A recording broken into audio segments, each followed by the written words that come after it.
இன்றைக்கு பாஸ்கா எண்கிழமையில் சனிக்கிழமை ஏப்ரல் மாதம் 26ஆம் தேதி. இன்று தேவன் நமக்கு தரும் ஜீவநீர் ஊற்றான இறை வார்த்தைகள் புனித மார்க் எழுதிய நற்செய்தி இயல் 16 இறை வார்த்தைகள் 9-15 முடிய. வாரத்தின் முதல் நாள் காலையில் இயேசு உயிர் தெழுந்த பின்பு அவர் முதலில் மகதலா மரியாவுக்கு தோன்றினார். அவரிடம் இருந்துதான் அவர் 7 பேய்களை ஓட்டியிருந்தார். மரியா புறப்பட்டு சென்று இயேசுவோடு இருந்தவர்களிடம் இதை அறிவித்தார். அவர்கள் துயருற்று அழுது கொண்டிருந்தார்கள். அவர் உயிரோடு இருக்கிறார் என்றும் மரியா அவரை கண்டார் என்றும் கேட்டபோது அவர்கள் நம்பவில்லை. அதன் பிறகு அவர்களுள் இருவர் வயல்வெளிக்கு நடந்து சென்றபோது இயேசு அவர்களுக்கு வேற்று உருவில் தோன்றினார். அவர்கள் சென்று அதனை மற்றவர்களுக்கு அறிவித்தார்கள். அவர்கள் சொன்னதையும் சீடர்கள் நம்பவில்லை. இறுதியாக 11 பந்தியில் அமர்ந்திருந்த பொழுது அவர்களுக்கு இயேசு தோன்றினார். உயிருடன் எழுப்பப்பட்ட தம்மை கண்டவர்கள் சொன்னதையும் நம்பாமல் அவர்கள் கடின உள்ளத்தோடு இருந்தமையால் அவர் அவர்களுடைய நம்பிக்கையின்மையை கண்டித்தார். இயேசு அவர்களை நோக்கி, உலகெங்கும் சென்று படைப்பிற்கெல்லாம் நற்செய்தியை பறைசாற்றுங்கள் என்று உரைத்தார். ஆண்டவரின் அருள்வாக்கு. கிறிஸ்துவே மக்கு புகழ். இறைவா உன் வார்த்தையை எடுத்தோதும் எழில் நிறை பாதங்கள் பேறு பெற்றன. உன் நாமத்தை புகழ்ந்தேத்தும் நாவும் புகழ் பெற்றதே. இறைவனின் திருக்குமரா போற்றி, ஏனெனில் நீர் பெருமை மிக்கவர். இறைவனின் திருவார்த்தை போற்றி, ஏனெனில் நீர் மகிமை மிக்கவர். இறைவனின் திரு ஆடியே போற்றி, ஏனெனில் நீர் புகழ் மிக்கவர். இறைவனின் அருள் வடிவே போற்றி, ஏனெனில் நீர் பெருமை மிக்கவர். இறைவனின் திருக்குமரா போற்றி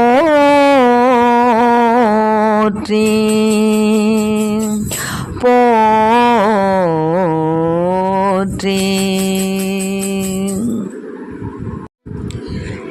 இன்றைக்கு நம் தேவன் தரும் ஜீவநீர் ஊற்றான இறை வார்த்தைகளை கேட்டு, அதாவது வாரத்தில் முதல் நாள் காலையில் இயேசு உயிர் தெழுந்தோடனே அந்த மக்தலா மரியாவுக்கு தான் தோன்றினார்.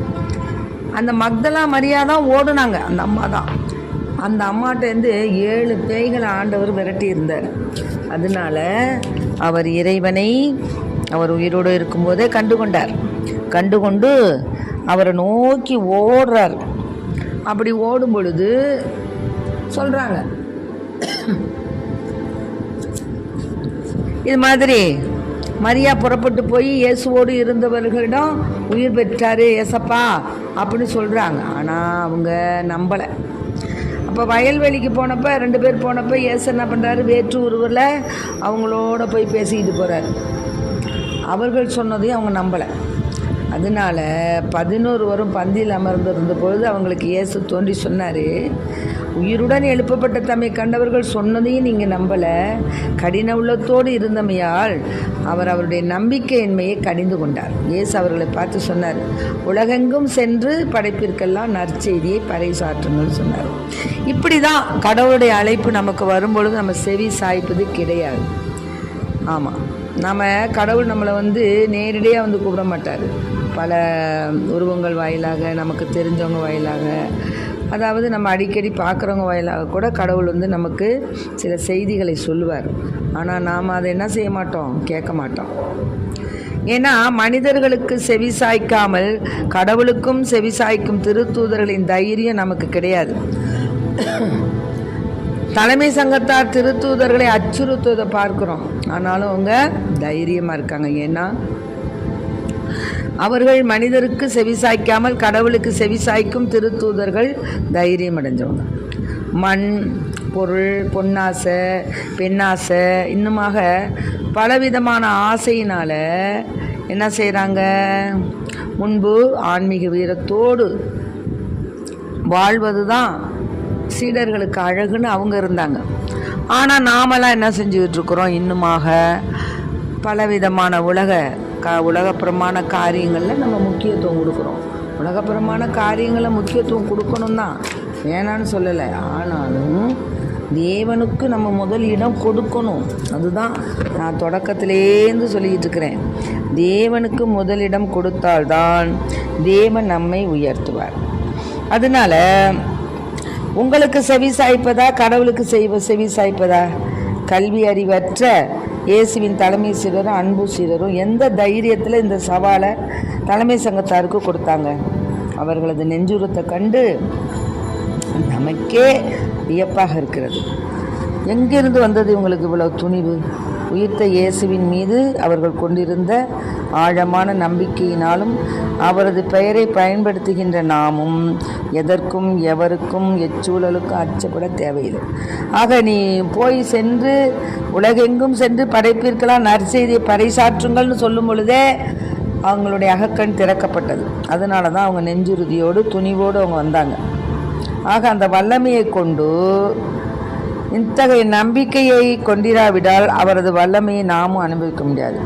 அந்த வல்லமையை கொண்டு நிறைவான வாழ்வு வாழ முடியாது. நெஞ்சுரம் கொண்ட நமது வாழ்க்கையின் செயல்பாடுகள் மூலம் உயிர்த்த இயேசுவின் வல்லமையை பிறருக்கு அறிவிக்கவும் முடியாது. இயேசுவை பற்றி அறிவிப்பது திருமுழுக்கில் நாம் அனைவரும் பெற்ற தலைமையான கடமை.